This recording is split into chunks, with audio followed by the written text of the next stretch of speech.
When a 57-year-old woman from Lee County got to Health Park Medical Center, doctors realized something was terribly wrong. Whenever the heart failure is less than 30%, it becomes into severe heart failure, and in her case, it was 10 to 15%. The cause of her sudden severe heart failure was baffling because the woman who chose to be unnamed for this story had no underlying heart condition. No history of hypertension, diabetes, or heart failure previously. Ilana Lugvinsky is a second-year medical resident from FSU, training at Lee Health.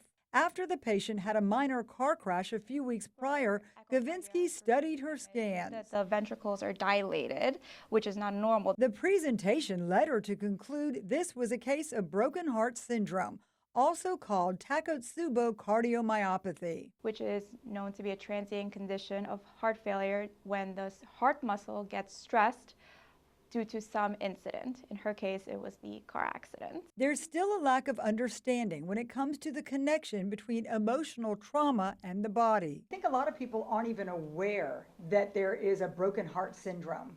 Correct, there is. And why it's called broken heart is because originally it was contributed to like a breakup, like a couple breaking up. Connecting it to a minor car crash is stretching what's known about this syndrome and why Lugvinsky and her team shared the case study with their peers. She also submitted it for publication. The reason I wanted to report this case is because a lot of people don't realize that everything can affect the heart. In some cases, broken heart syndrome results in death. Because of the quick diagnosis, the patient's heart is on the mend, almost back to normal after 3 months of treatment. Amy Osher, Wink News.